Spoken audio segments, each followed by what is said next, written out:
Sobat Dokadil, akhir-akhir ini cukup banyak kasus mastitis yang kita bahas dan juga dari laporan dari kawan-kawan Sobat Dokadil melalui media sosial kita.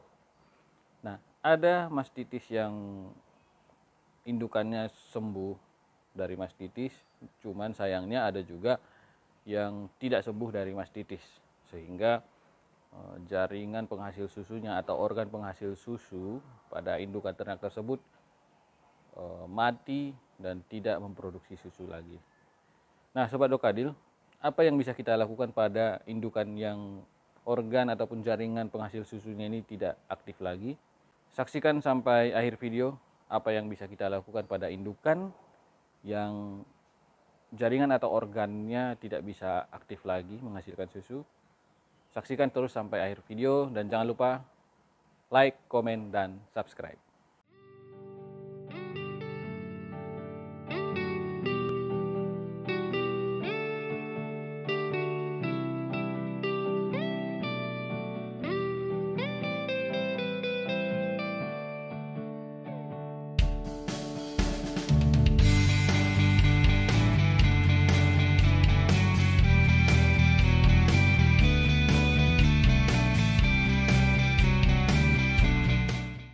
Assalamualaikum warahmatullahi wabarakatuh. Salam sejahtera untuk kita semua. Salam sehat. Apa kabar Sobat Dokadil? Semoga dalam keadaan sehat walafiat. Alhamdulillahirabbil alamin. Kita berjumpa lagi di channel YouTube Dokadil Institute. Channel yang membuat Anda lebih paham tentang beternak.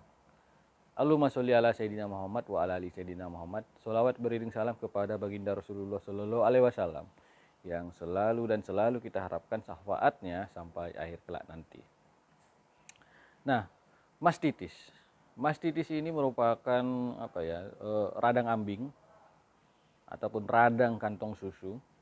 Ini merupakan peradangan yang terjadi pada jaringan internal ataupun organ-organ penghasil susu, jaringan-jaringan kelenjar internal, jaringan kelenjar susunya. Ini biasanya mastitis ini biasanya disebabkan karena infeksi. Nah, infeksi berasal dari lingkungan sekitar ataupun dari pemerahan yang kurang tepat.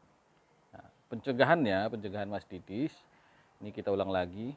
Pencegahannya ya dengan menerapkan biosecurity, kita tingkatkan lagi biosecurity-nya, kemudian meningkatkan kebersihan ataupun sanitasi kandang, mulai dari lantainya ataupun peralatannya kita pastikan itu bersih dan higienis, dan juga higienitas air juga harus kita tingkatkan. Kemarin kita sudah membuat video short apa itu air bersih dan air minum. Sebaiknya gunakan, kalau untuk kandang, kebersihan kandang, gunakan air bersih, cukup air bersih. Nah, kalau untuk air minum ya gunakan air minum. Nah, kemudian perhatikan lingkungan sekitar, jangan sampai kotor ataupun membawa mengandung bibit penyakit, sehingga bibit penyakit menular dari lingkungan ke ternaknya. Kemarin kita bertanya tentang cara pemerahan yang baik, yang tepat untuk mencegah mastitis. Jadi cara pemerahan yang tepat menurut kami untuk mencegah terjadinya mastitis adalah dikusuk, bukan ditarik.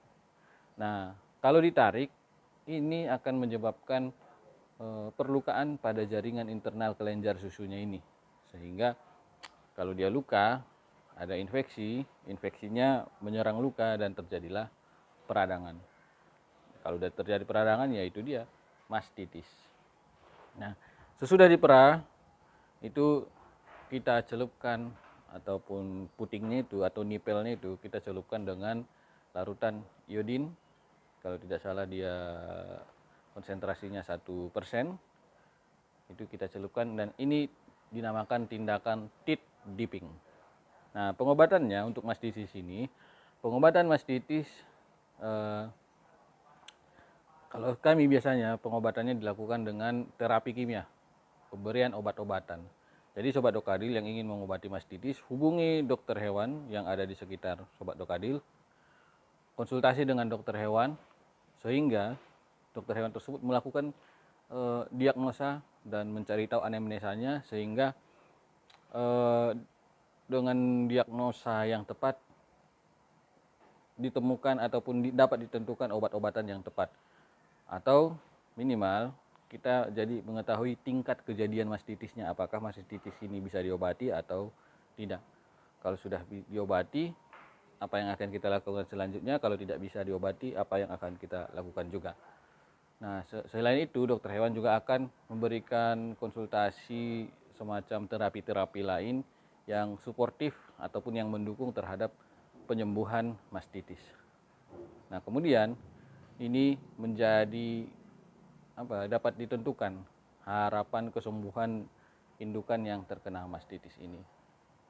Seperti pertanyaan di awal, ketika ekor indukan sudah terkena mastitis, tidak bisa diobati lagi, jaringannya sudah rusak, tidak dapat memproduksi susu lagi, apa yang bisa kita lakukan? Nah, yang pertama kita lakukan adalah menjadikan indukan tersebut menjadi ternak potong. Ternak potong biasanya dijadikan pada akikah, pada kurban, ataupun diberikan ke rumah makan. Dengan catatan, organ ataupun jaringan kelenjar susunya tidak bisa dikonsumsi. Nah, kemudian cara yang kedua ataupun solusi yang kedua yang bisa dilakukan untuk indukan yang terkena mastitis dan tidak bisa diobati lagi ini adalah dengan menggunakan indukan tersebut sebagai indukan. Nah, mastitis yang menjadi gangguan adalah jaringan kelenjar susunya. Bukan berarti jaringan ataupun organ reproduksinya rusak. Nah, di sini kita sudah ketahui bahwa tidak ada kaitannya. Kalau organ reproduksinya masih bagus, maka jadikanlah indukan yang terkena mastitis yang tidak bisa diobati ini menjadi indukan. Cuma dengan catatan nanti anaknya yang sudah lahir kita treatment, kita berikan perlakuan yang lebih khusus. Yang paling utama adalah susunya. Susu kita berikan dari indukan lain ataupun kita berikan dari susu pengganti. Nah, saya rasa di pasaran sudah cukup banyak lah susu pengganti yang khusus diberikan untuk ternak. Nah, ini catatannya, kita harus sabar dan ekstra peduli terhadap anakan yang dihasilkan dari indukan yang tidak memproduksi susu lagi. Ya, namanya anakan ini rentan terhadap perkembangannya. Nah, demikian Sobat Dokadil, jika ada pertanyaan silahkan ketik di kolom komentar. Jika Sobat Dokadil suka video ini, silahkan like video ini. Jika Sobat Dokadil merasa video ini bermanfaat, alangkah baiknya kalau Sobat Dokadil menyebarkan video ini, memberitahu kawan-kawan terkait video ini. Nah, satu lagi, bagi Sobat Dokadil yang baru menonton video ini ataupun belum subscribe channel Dokadil Institute, mohon kiranya Sobat Dokadil untuk subscribe channel Dokadil Institute, karena itu akan menjadi motivasi dan semangat bagi kami untuk mengembangkan channel ini. Channel ini kami dedikasikan untuk seluruh peternak yang ada di seluruh Indonesia. Demikian Sobat Dokadil, terima kasih sudah menonton sampai akhir video. Semoga kita sehat selalu, semoga ternaknya sehat selalu, semoga kita mendapatkan keberuntungan dari Yang Maha Kuasa. Wabillahi taufiq wal hidayah. Wassalamualaikum warahmatullahi wabarakatuh. Salam sejahtera untuk kita semua. Salam sehat.